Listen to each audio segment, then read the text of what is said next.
Hello friends, welcome to our channel learn stock charts to earn. दोस्तों, आज की video में हम टोटल 4 स्टॉक्स के बारे में डिस्कस करेंगे जो स्टॉक्स में हमें सही लेवल पे एंट्री दिख रही है। कुछ स्टॉक्स अगर हम देखेंगे तो पैटर्न के अंदर ट्रेड कर रहे हैं, कुछ स्टॉक में पैटर्न ब्रेकआउट ऑलरेडी हुआ है, कुछ स्टॉक अगर हम देखेंगे तो स्विंग के हिसाब से या तो सपोर्ट के हिसाब से अच्छे खासे नजर आ रहे हैं, यानी कि सपोर्ट के नज़दीक ट्रेड कर रहे हैं और पॉसिबिलिटी है कि यहाँ पे अगर इसमें रिवर्सल बनता है तो अच्छा खासा ऊपर भी जाए। यहाँ पे जो भी हम स्टॉक की स्टडी करने वाले हैं वो टेक्निकल एनालिसिस के जरिए करेंगे, यानी कि चार्ट के जरिए हम स्टॉक सिलेक्शन करेंगे। यहाँ पे आपको आगे जाकर इसमें फंडामेंटल एनालिसिस, फाइनेंशियल एनालिसिस करना चाहिए, क्योंकि टेक्निकल एनालिसिस हमारा एक पार्ट ऑफ स्टॉक सिलेक्शन होता है। इसमें आगे जाकर हमें फंडामेंटल स्टडी, फाइनेंशियल स्टडी करनी होती है। टेक्निकली हमें बुलिश सिग्नल मिलता है और उसी के साथ फंडामेंटली भी स्टॉक बहुत सारा स्ट्रांग हमें दिखता है, अच्छे खासे उसमें रिजल्ट आ रहे होंगे, बैलेंस शीट अच्छी खासी होगी, डेट रेशो बेटर होगा, प्लेज नहीं होगा, राइट। FII DI की होल्डिंग हम चेक कर सकते हैं, उसी के साथ डिविडेंड मिलता है क्या, राइट, कौन से सेक्टर में काम करता है, स्टॉक का हिस्टोरिकल रिकॉर्ड कैसा है, राइट। अलग अलग तरीके से जब भी हम फंडामेंटल स्टडी करते हैं उसके हिसाब से हमें स्टॉक स्ट्रांग दिखता है तो टेक्निकली भी हमें कंफर्मेशन मिलता है और उसी के साथ फंडामेंटली भी कंफर्मेशन मिलता है। तो फिर उसके बाद भी हमें फिर मनी मैनेजमेंट का सहारा लेना पड़ता है, क्वांटिटी मैनेजमेंट करके, फिर रिस्क रिवॉर्ड को देख के और फिर फाइनली डाइवर्सिफिकेशन का रूल अप्लाई करके ही रिस्पेक्टिव स्टॉक में पोजीशन बनानी होती है, राइट। तो हम इसमें से जो टेक्निकल एनालिसिस का पार्ट है आपके साथ शेयर कर रहे हैं, आपको आगे जाकर फर्दर स्टडी करनी चाहिए। तो यहाँ पे वन बाय वन हम स्टॉक्स देख लेते हैं। तो पहला स्टॉक हमने यहाँ पे सिलेक्ट किया है वो है KNR कंस्ट्रक्शंस लिमिटेड का। तो KNR कंस्ट्रक्शन लिमिटेड का डेली कैंडलस्टिक चार्ट हमने यहाँ पे ओपन किया है। सेक्टर वाइज देखेंगे तो कंस्ट्रक्शन इंफ्रास्ट्रक्चर सेक्टर से स्टॉक बिलोंग करता है। यहाँ पे थोड़ा हिस्टोरिकल चार्ट देखेंगे तो आपको दिखा कि स्टॉक इस तरह से एक रेंज में ट्रेड करता हुआ दिख रहा था। जैसे रेंज को ब्रेकआउट दिया स्टॉक में बहुत ही बढ़िया अपसाइड में मूवमेंट आई।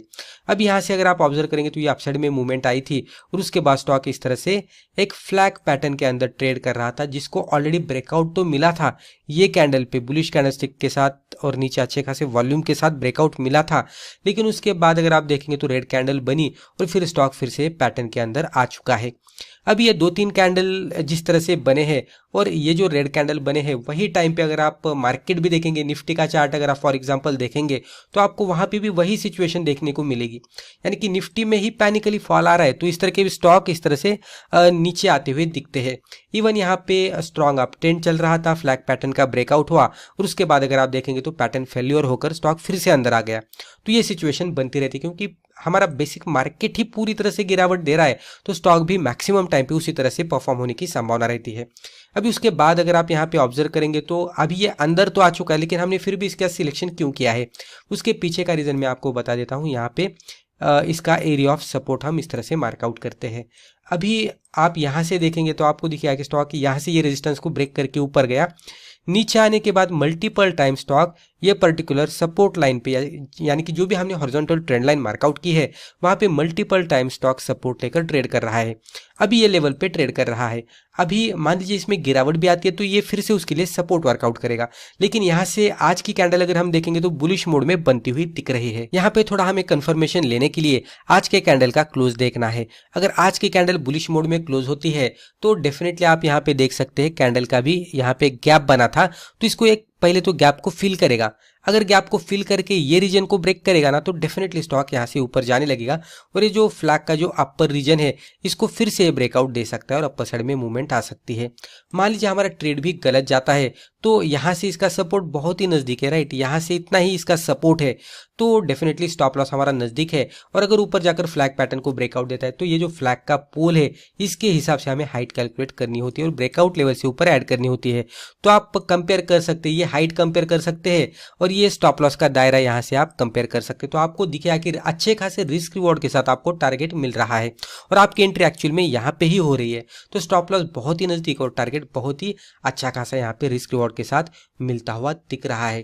मार्केट में अगर पैनिक बनता रहेगा तो डेफिनेटली स्टॉक में स्टॉप लॉस भी हिट होने की संभावना रहती है। तो इस तरह की सिचुएशन में एक तो कम से कम क्वांटिटी के साथ ट्रेड करिए या तो वेट एंड वॉच करके भी इसमें थोड़ा होल्ड करिए और जैसे ही हमें कंफर्मेशन मिलेगा फिर से अगर पैटर्न ब्रेकआउट बनेगा तो वहां पे भी थोड़ा और कंफर्मेशन हो जाता है और वहां पे भी पोजीशन बनाएंगे तो भी चलेगा। तो डेफिनेटली आप इसमें फर्दर स्टडी करके रख सकते हैं, फंडामेंटल स्टडी, फाइनेंशियल एनालिसिस करके इसको वॉच लिस्ट में ऐड कर सकते हैं।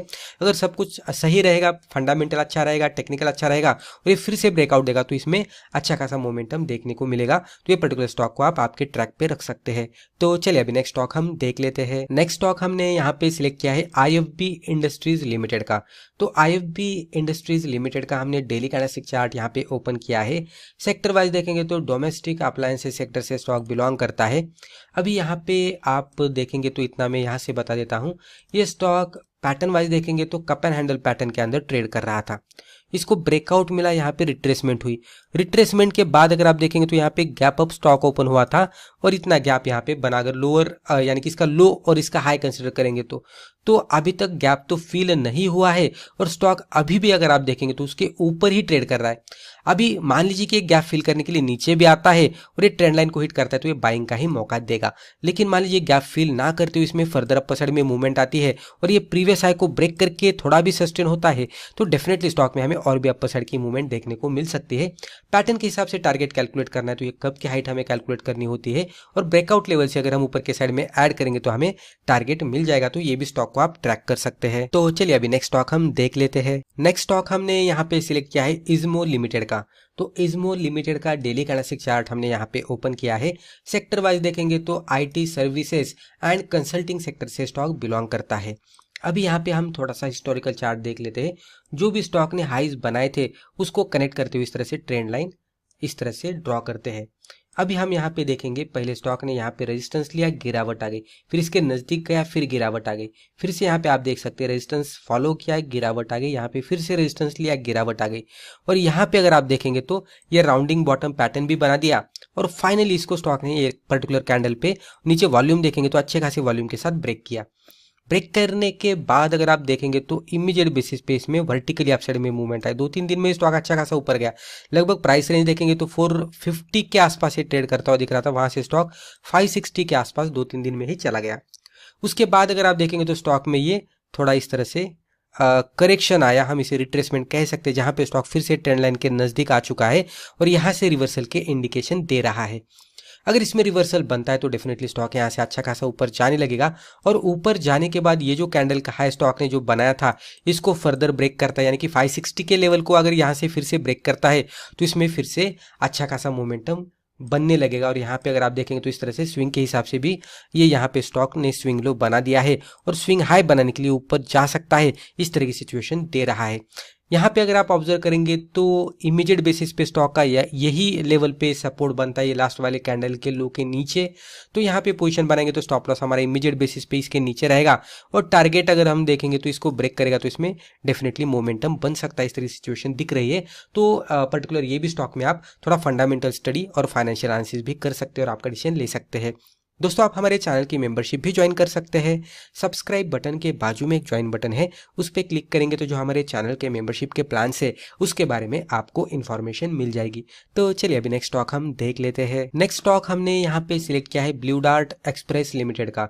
तो ब्लू डार्ट का हमने यहाँ पे डेली कैंडलस्टिक चार्ट ओपन किया है। सेक्टर वाइज देखेंगे तो कुरियर सर्विसेज सेक्टर से स्टॉक बिलोंग करता है। यहाँ पे हम थोड़ा हिस्टोरिकल चार्ट ये भी केस में देखते हैं, ये स्टॉक का रेजिस्टेंस था इस तरह से। अभी पैटर्न वाइज देखेंगे तो आपको यहाँ पे एक राउंडिंग बॉटम पैटर्न देखने को मिलेगा, या तो इसको हम इस तरह से भी ड्रॉ कर सकते हैं तो ये इनवर्स हेड एंड शोल्डर जैसा भी दिखेगा। दोनों भी मैंने पॉसिबिलिटीज आपको यहाँ पे बता दी। उसके बाद स्टॉक में ब्रेकआउट हुआ, फिर एक रिट्रेसमेंट हुआ और शॉर्ट टर्म का टारगेट हिट हुआ। उसके बाद स्टॉक फिर से रिट्रेस हुआ, यहाँ पे हिट किया और यहाँ पे अभी फिर से ऊपर जाता हुआ दिख रहा है। अगर यहाँ से इसमें वाकई में अपसाइड में मूवमेंट आती है तो ये स्टॉक इसका जो प्रीवियस हाई था जो कि लगभग 8,800 के थोड़ा सा ऊपर था उसको हिट कर सकता है, इस तरह की सिचुएशन दिख रही है। और इसको ब्रेक करके अगर ये सस्टेन होगा तो डेफिनेटली इसमें फिर से एक शॉर्ट टर्म का ब्रेकआउट बन जाएगा और इसमें और भी ऊपर के दायरे यहाँ पे देखने को मिल सकते हैं। तो ये भी पर्टिकुलर स्टॉक में आप थोड़ी फंडामेंटल स्टडी कर सकते हैं, फाइनेंशियल एनालिसिस कर सकते हैं और आपका डिसीजन ले सकते हैं। तो दोस्तों मुझे लगता है रिस्पेक्टिव वीडियो में हमने जो भी डिस्कस किया इससे आपको जरूर फायदा हुआ होगा। Thank you.